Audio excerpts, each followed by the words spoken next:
Você foi treinado para falhar enquanto jurava que estava crescendo, se firmando, virando alguém de verdade. A verdade, nua e crua, é que sua mente foi formatada como um programa antigo, um software ultrapassado. Cresça, produza, acumule e morra. Mas lá no fundo da sua alma você sente, não é? Sente que tem algo errado, que a vida que te prometeram, essa ela não entrega. E não entrega porque o código dela está todo embaralhado. Aquilo que o mundo chama de escassez não passa de um erro de leitura, uma falha na interpretação dos símbolos. Não é que você esteja em falta, é que você caminhou para fora do mapa. A abundância que você tanto sonha não é um destino distante, tipo a terra do nunca. É um glitch no sistema, uma espécie de curto-circuito entre a linguagem que a gente vê e a lógica que se esconde, ali por trás. O velho Jung já tinha sacado isso. A mente humana não evolui na base da lógica fria. Ela desperta com imagens que nos tocam, com traumas que nos moldam, com símbolos que nos revelam, com choques que nos sacodem. Um símbolo que acerta na hora errada pode te jogar num abismo. Mas um símbolo furado, repetido 1000 vezes, pode te deixar anestesiado, à deriva. E é exatamente isso que andam fazendo com a gente, não é mesmo? Você foi soterrado por um monte de símbolos mortos. Repetem mantras vazios tipo: você merece, você pode tudo, o universo conspira. Mas seu inconsciente, ele não dá bola para frases soltas. Ele responde à arquitetura, ao ritual, à imagem que faz sentido. A verdadeira abundância não tem a ver com ter mais coisas, não.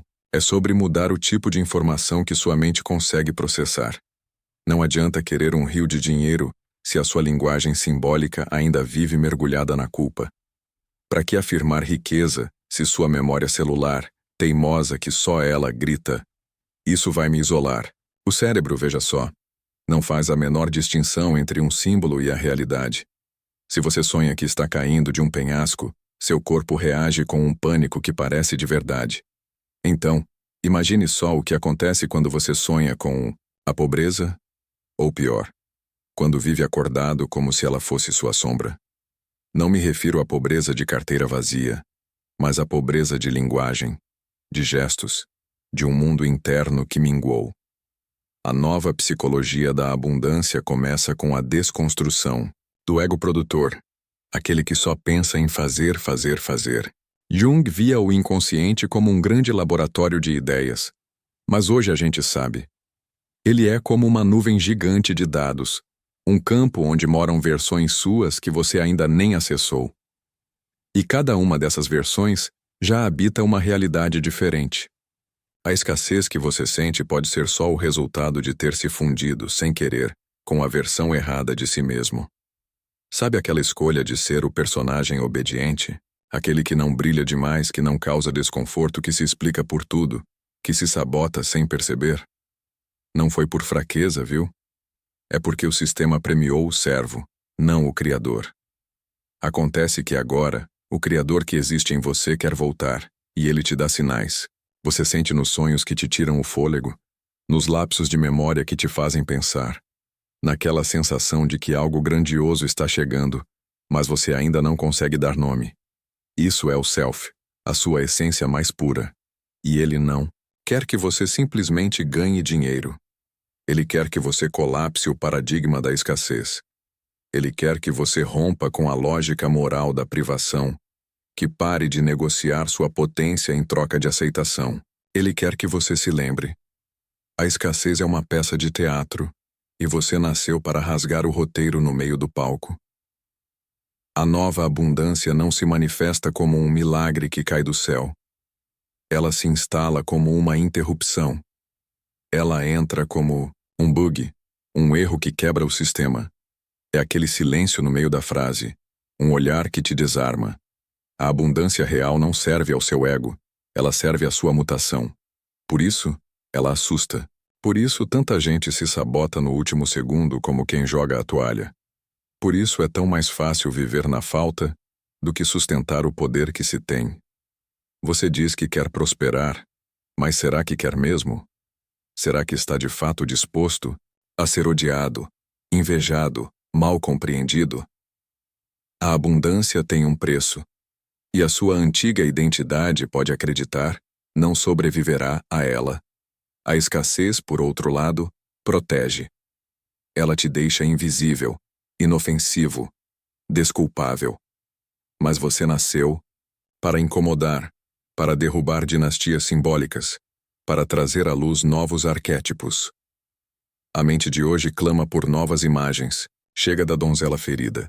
Chega do herói que prefere a solidão. Chega do mártir que vive em um looping sem fim. O self quer se manifestar como abundância autêntica, não o ouro do banco, mas o ouro da alquimia. Não uma conta gorda, mas uma vida que transborda sentido. E esse sentido, ele começa onde os mapas já não alcançam. Você não vai encontrar sua abundância em fórmulas prontas que prometem mundos e fundos. Ela vai surgir de um símbolo que te toca, de uma palavra que te atravessa a alma, de uma imagem assustadora em um sonho, de um gesto que você ainda não teve a coragem de fazer. A nova abundância não precisa de explicações. Ela simplesmente se encarna. E o primeiro passo para isso é simples. Pare de tentar entender.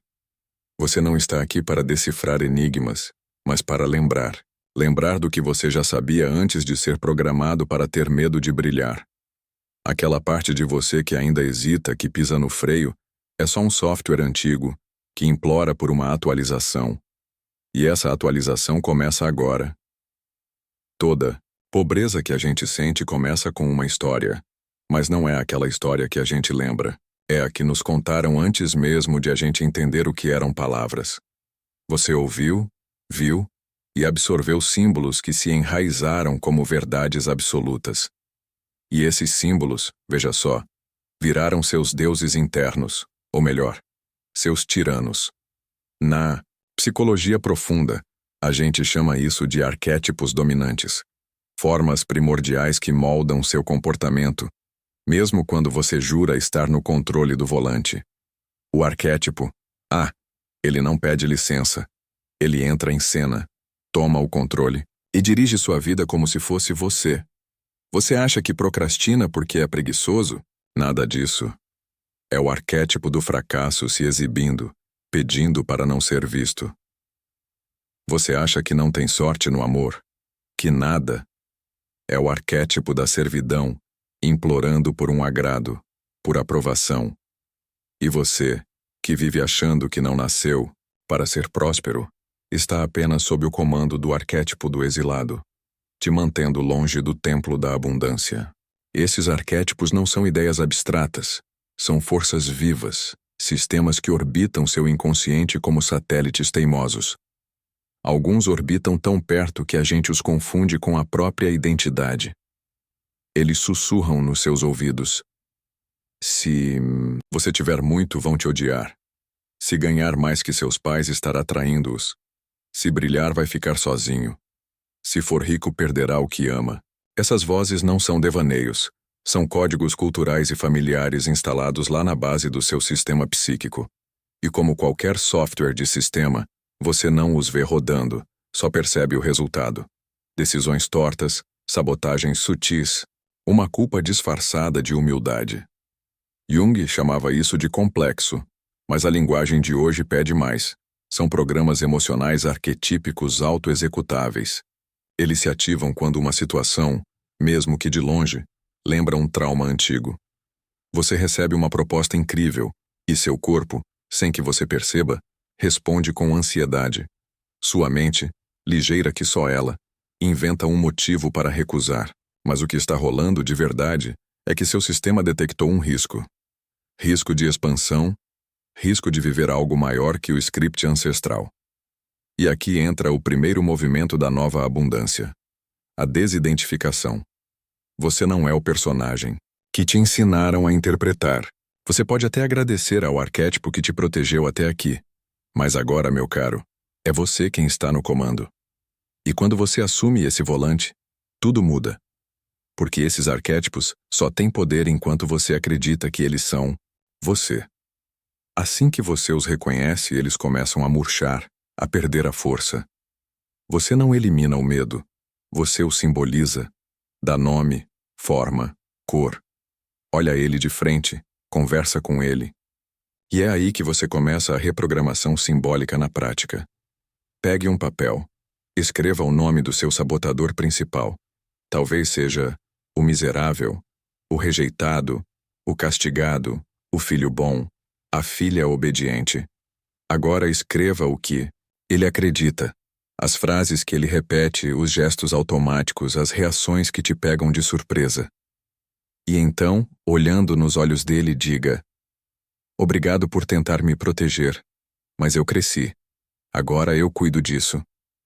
Você pode até achar que isso é simples demais, coisa de criança, mas o inconsciente, ele não trabalha com a complexidade da razão. Ele trabalha com a coerência simbólica.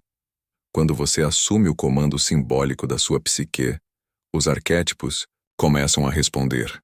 Eles querem ser vistos, querem ser ouvidos e, acima de tudo, querem ser reintegrados. Jung dizia que o self, a sua essência, inclui tudo, até a sombra, e que só há verdadeira abundância quando o sistema psíquico está em estado de totalidade. Mas a maioria de nós vive em fragmentação. Você é uma colcha de retalhos emocionais. Metade de você quer crescer, a outra metade ainda pede permissão para ser amada. Um lado quer aparecer, o outro quer desaparecer. Um lado grita por mais, o outro sussurra: será que eu mereço? A abundância só se instala quando o seu conselho, interno de vozes que vivem em guerra, se acalma, ou melhor, quando essas vozes aprendem a conversar. E esse diálogo começa com uma escuta atenta. Escute seu sabotador. Pergunte sem julgamento: do que você quer me proteger de verdade? A resposta vai te deixar de boca aberta. Ele não quer te destruir. Ele quer que você não seja destruído pelo sucesso. O arquétipo do seu sabotador é um antigo guerreiro que viu muita coisa dar errado. Ele carrega memórias ancestrais de punição, inveja, perseguição. E o que ele faz? Te bloqueia antes que tudo aconteça. Você não fecha negócios, não posta conteúdo, não envia o currículo, não pede, não se lança, porque o sabotador acredita que assim você estará a salvo. Mas você não veio para estar seguro. Você veio para estar desperto. E a segurança é a inimiga número 1 do despertar. A nova abundância começa quando você deixa de querer agradar a programação antiga. É o momento em que você declara, com toda a sua alma: eu prefiro ser inteiro do que ser aceito. Esse é o código que derruba as muralhas internas. É o símbolo que redesenha a estrutura do inconsciente. Quando você diz essa frase e a sente de verdade, algo se desinstala, e nesse vazio, nasce o novo. O que te sustenta, no fundo, não é o que você tem, é o que você simboliza. Seu símbolo de poder foi instalado lá na sua infância quando você nem sabia falar. Não foi uma escolha, foi pura absorção. Você olhava para o mundo com olhos arregalados e tudo o que via era Deus. Sua mãe era Deus, seu pai era Deus, o tom da voz deles, os gestos, os olhares. Tudo era codificado como verdade absoluta, e ali nasceu o seu primeiro templo interno. Mas o altar, em vez de ser erguido sobre segurança, abundância e liberdade, foi construído sobre silêncio, tensão e, pasme, medo. E aí o símbolo se formou. Ser pequeno é mais seguro. Pedir é perigoso. Brilhar é arriscado. Receber demais é castigo. Esse símbolo de poder que deveria ser você se transformou em um símbolo de contenção. Você cresceu, o mundo mudou, mas o símbolo ficou lá, teimoso que só ele. Ele está no fundo do seu olhar quando você hesita. Está nos seus ombros curvados quando você diz tá bom, mesmo não estando. Está na sua voz que baixa de tom ao falar de dinheiro, como se falar alto fosse arrogância. E o mais traiçoeiro, ele está no seu corpo reagindo a cada oportunidade como se fosse uma ameaça invisível. Jung sacou isso como uma fixação simbólica. Você cristalizou um significado emocional profundo em torno de uma imagem que nunca foi atualizada. É como se você estivesse usando hoje um símbolo emocional da infância para navegar um oceano adulto. E o símbolo mais poderoso que te programa não é o que você vê. É o que você sente, sem saber de onde vem. É por isso que tanta gente se sabota quando tudo está indo bem. A memória emocional grita: isso não combina com quem eu sou. E o corpo responde com um auto-boicote, porque você não quer abundância. Você quer coerência. Quer continuar sendo a mesma pessoa que aprendeu a sobreviver com o mínimo. E, de repente, algo maior parece não caber. Mas aqui está o segredo que ninguém te contou. A abundância que você busca só se manifesta quando o símbolo interno muda. E esse símbolo não muda com força bruta. Muda com a imagem nova e a verdade que pulsa dentro de você. É aqui que entra o ato criativo, a construção de um novo altar interno. Jung chamava isso de imaginação ativa, mas não é devaneio, é uma operação simbólica. Você se senta, fecha os olhos e entra. Imagina uma sala sagrada no centro da sua psique, e ali, no altar, você observa o que está lá. Uma figura da sua infância, um objeto quebrado, um símbolo de escassez. Olhe bem, não julgue, apenas reconheça. E então, sem pressa, retire esse símbolo. Agradeça. Ele te protegeu, ele te salvou de colapsos. Mas agora diga a ele: eu vou te substituir. E coloque ali outro símbolo, algo que represente sua verdade adulta, sua capacidade de receber, sua expansão. Pode ser uma mandala dourada, uma fonte transbordando, uma chave que abre mundos, uma criança sorrindo com as mãos abertas, um livro que te ilumina, uma flor que desabrocha, uma chama azul que te aquece. Não importa o que seja, desde que ele venha do seu self. Porque o self já sabe, ele sempre soube. Ele estava apenas esperando que você o escutasse. A mudança não acontece no mundo lá fora. A mudança é esse gesto invisível dentro do seu teatro psíquico. Você constrói o novo mundo a partir da cena interna que aceita atualizar o símbolo. E o corpo? O corpo responde. Você começa a andar diferente, a falar com outro tom, a sonhar com mais nitidez, a fazer escolhas que antes pareciam impossíveis. Tudo porque o símbolo foi substituído. A infância não precisa mais dirigir a nave da sua vida. Você pode assumir a cabine de comando. Mas atenção, a mente antiga vai tentar sabotar o novo altar. Ela vai te dizer que isso é só imaginação, que não muda nada, que não resolve conta para pagar. Mas o inconsciente não opera por provas, ele opera por coerência simbólica. Se você repetir essa nova imagem, ela vai se tornar central. E o que é central na psique vira orientação no mundo. Jung dizia que os sonhos revelam o centro simbólico do momento. Se você começa a sonhar com luz, chaves, portas abertas, janelas, asas, seu self está dizendo: o símbolo foi aceito.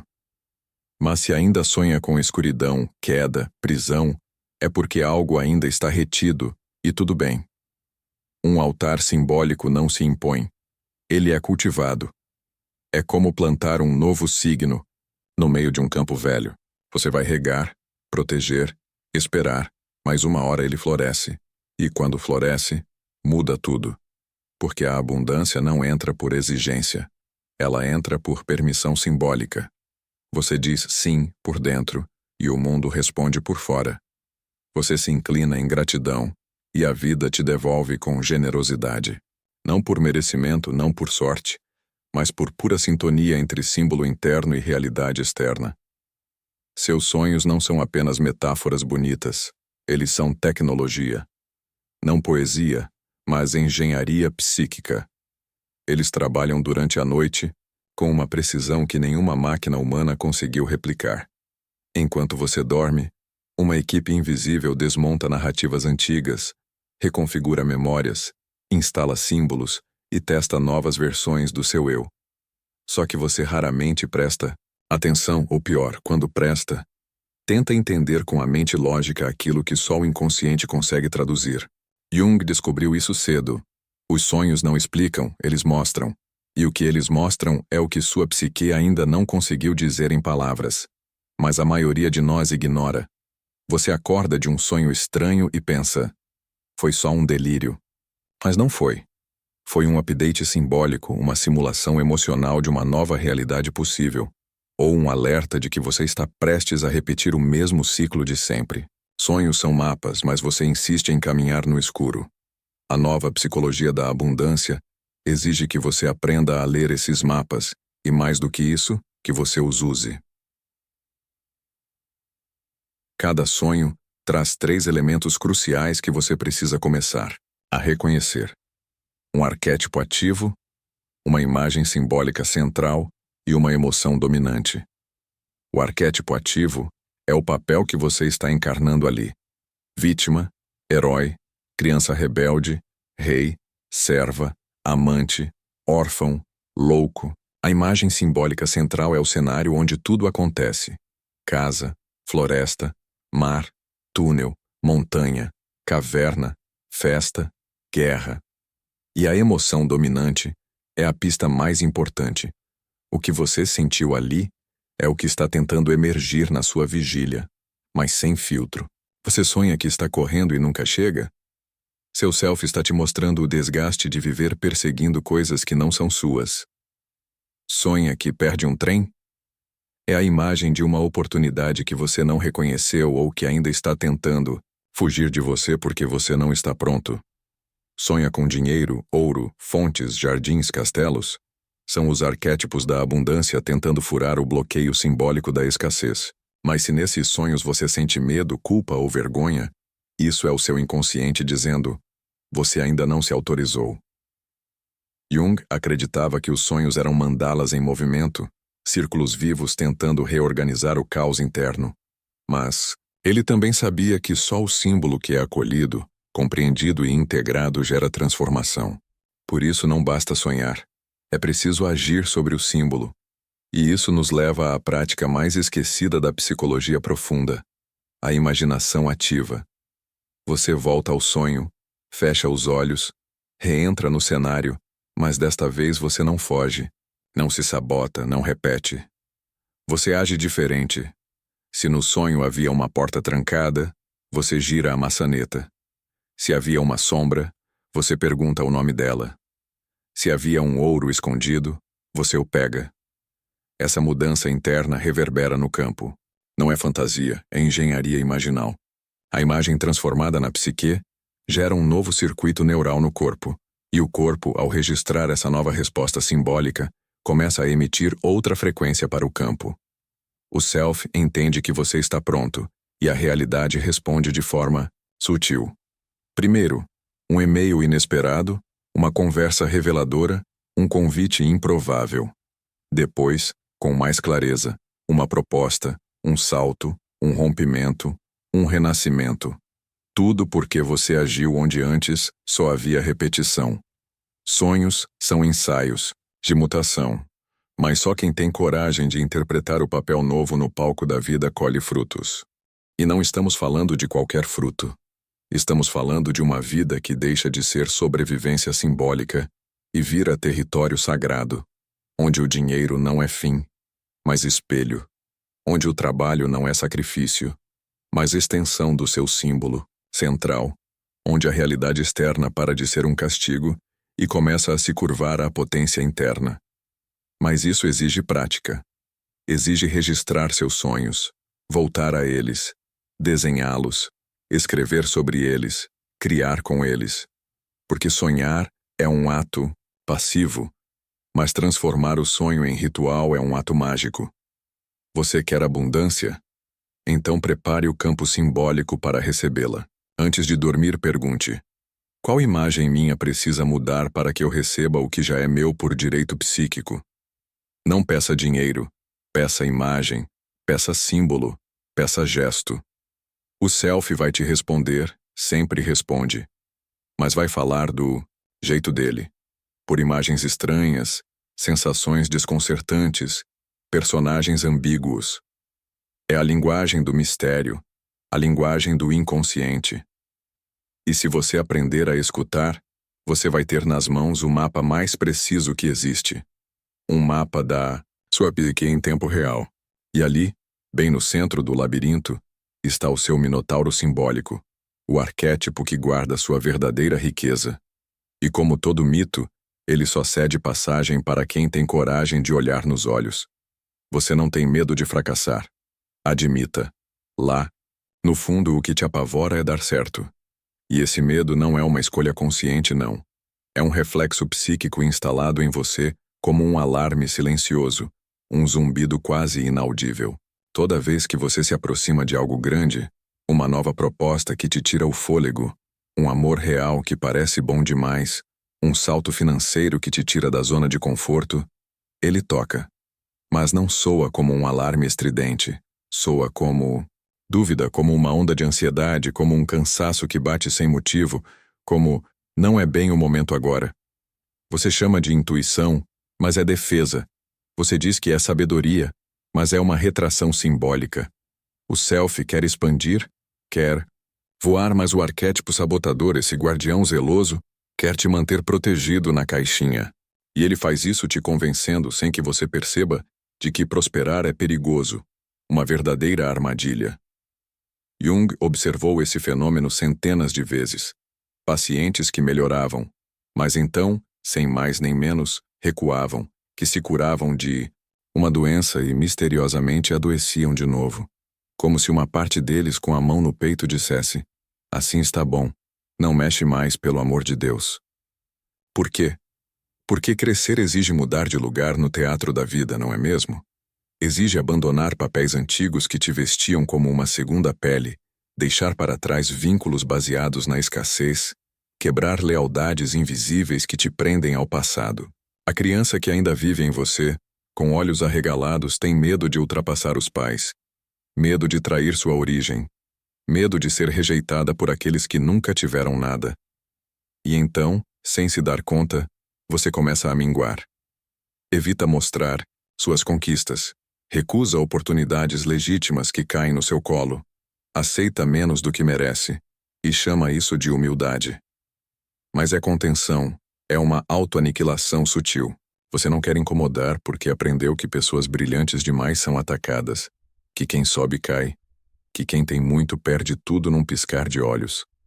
Essas frases circulam na sua psique como comandos de segurança, e elas ativam um dos arquétipos mais potentes da escassez, o arquétipo da culpa do sucesso. É o personagem interno que acredita, com unhas e dentes, que receber demais é injusto e que, para compensar, você precisa sofrer em algum nível.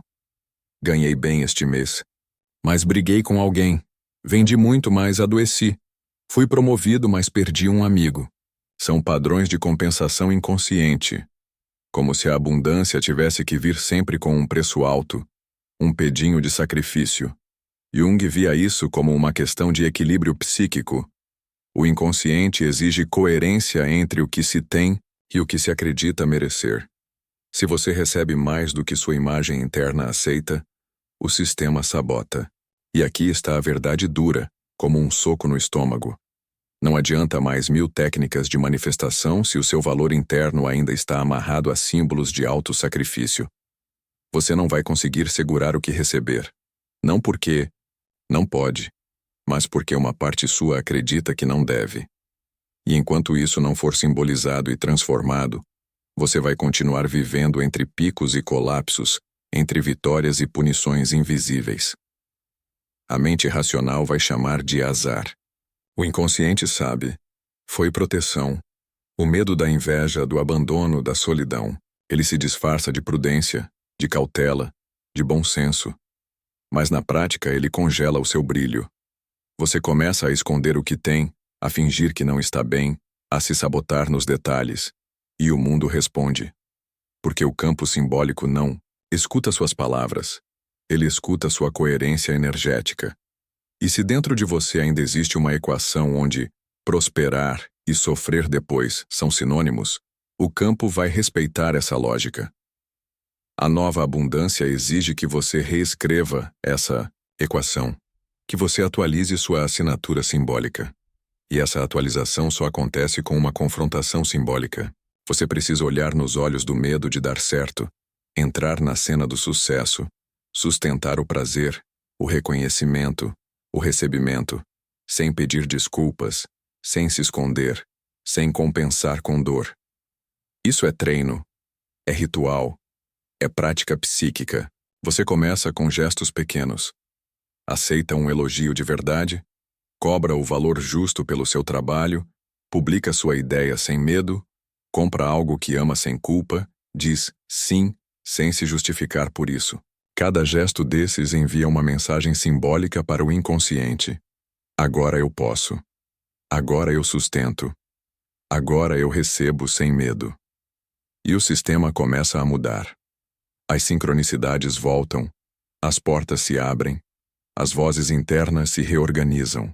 Jung chamava isso de reencontro com o self próspero.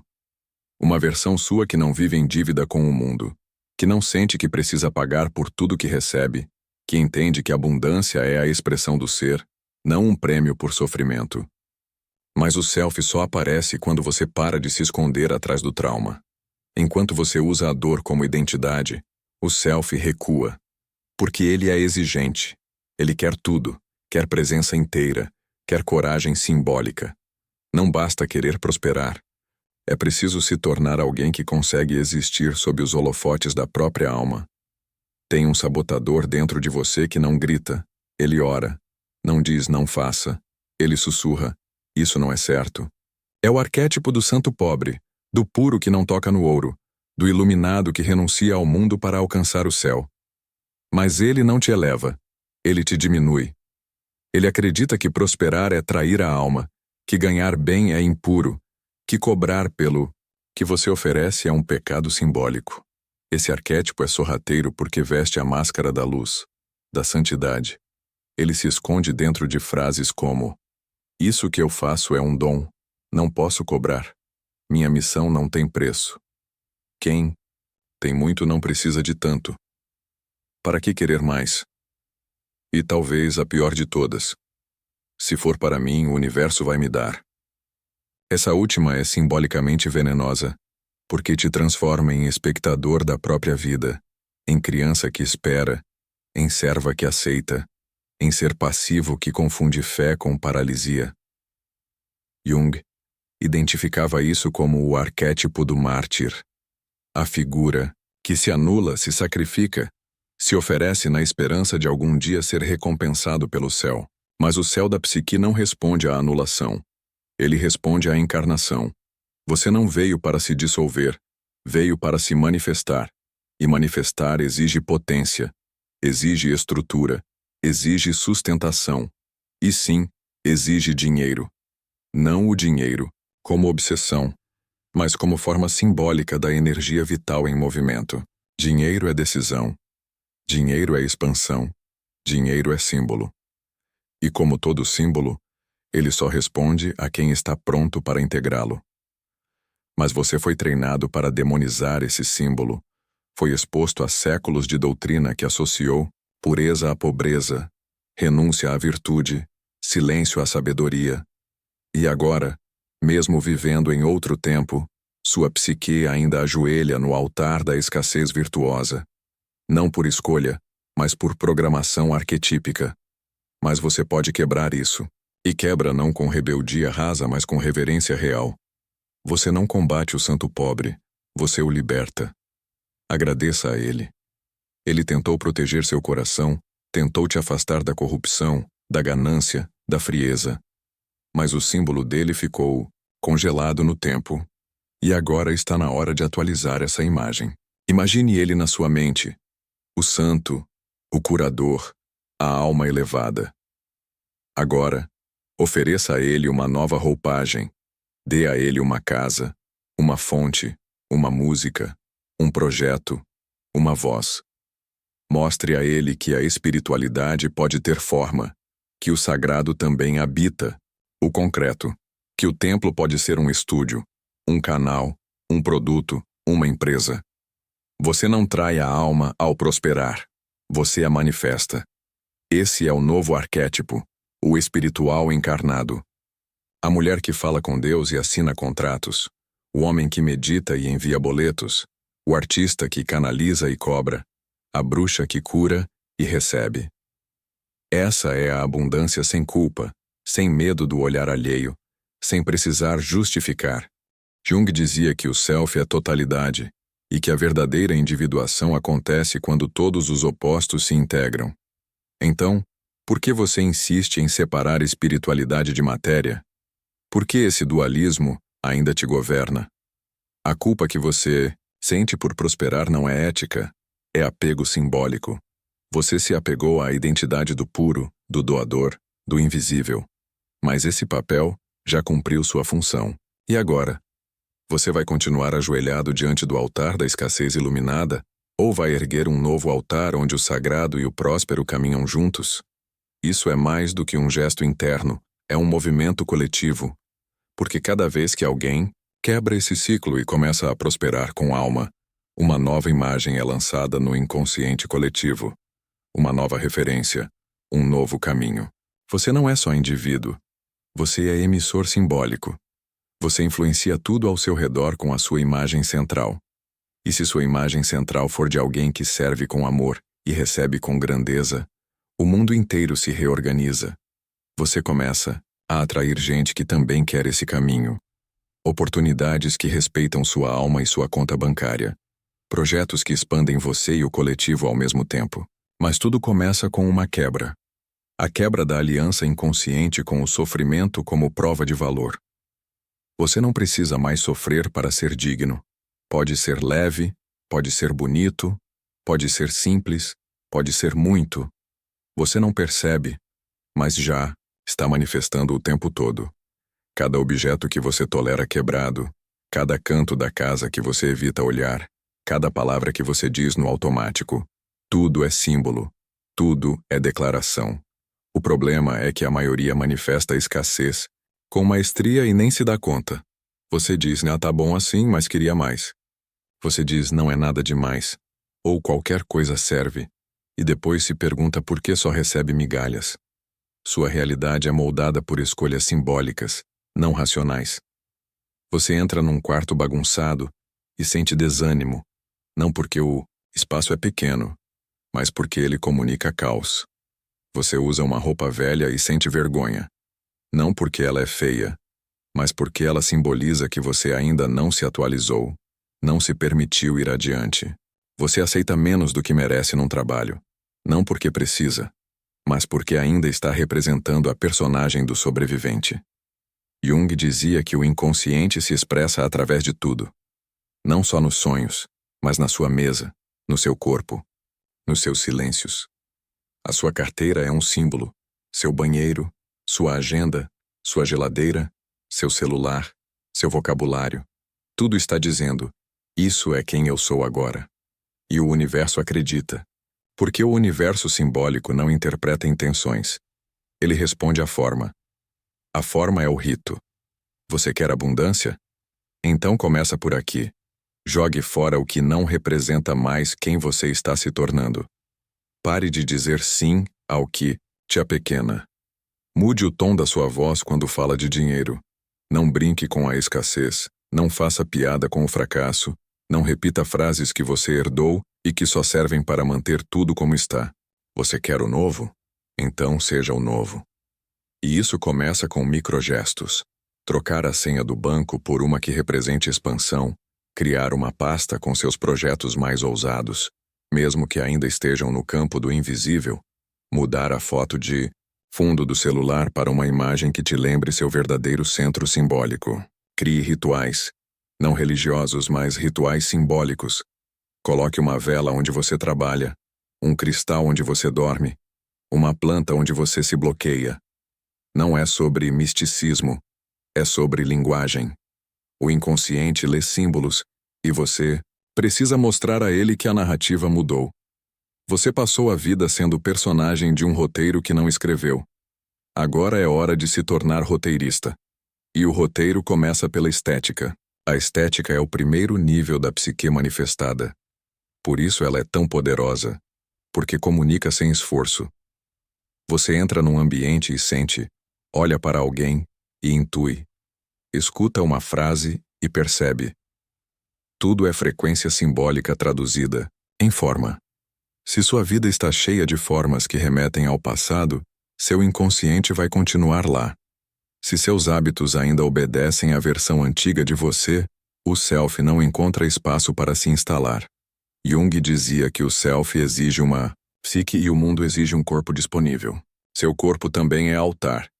E o jeito que você se move, come, respira e toca diz muito sobre a abundância que você aceita. Você vive com pressa, corre para comer, dorme mal. Você está dizendo, não sou prioridade. E o campo responde, entendido. Você aceita migalhas emocionais, permanece em relações onde não é visto? Você está dizendo, sou invisível. E o campo responde, assim será. A nova psicologia da abundância exige que você reconfigure os códigos do seu cotidiano. Troque a senha emocional. Atualize os símbolos visuais. Reescreva as palavras que você mais usa. Comece por aqui. Em vez de tô na luta, diga, tô em criação. Em vez de tá difícil, diga, tá se revelando. Em vez de não posso, diga, ainda não escolhi. Palavras moldam o mundo. Símbolos constroem caminhos, e você precisa se tornar um escultor de realidades. Mas não vai fazer isso tentando controlar tudo. Você faz isso através do gesto simbólico consciente. Aquela pequena decisão que parece irrelevante, mas que manda uma mensagem direta ao inconsciente. Agora é diferente. Jung sabia que os grandes movimentos da alma são quase sempre invisíveis.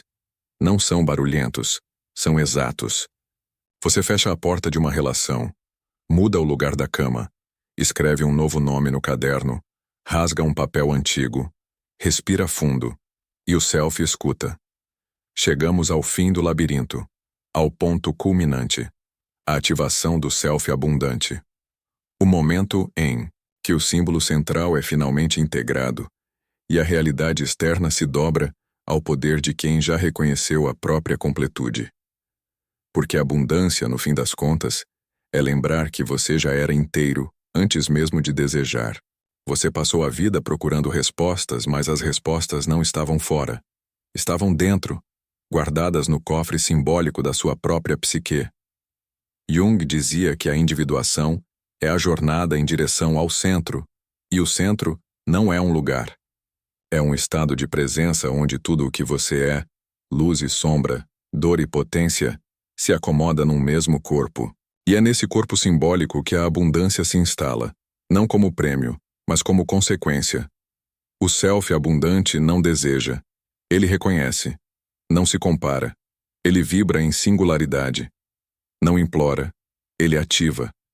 A verdadeira abundância começa no momento em que você abandona o papel do mendigo cósmico, aquele que espera, pede, duvida, tenta se convencer, e assume o trono de quem habita a completude. É uma mudança sutil, mas irreversível. Você para de perguntar quando vai acontecer e começa a perguntar: como posso sustentar isso com dignidade? Você não busca mais sinais. Você se torna o sinal. Porque agora o símbolo central mudou. Você saiu da órbita da carência e entrou no eixo da integração. Tudo o que veio antes, os sabotadores, os medos, os padrões, os arquétipos congelados, ainda existe. Mas agora você os vê. Você senta com eles, você conversa, você os lidera. Esse é o novo self. Não tirano, não fugitivo, mas um integrador de sistemas internos. E com esse self à frente, a realidade começa a ceder.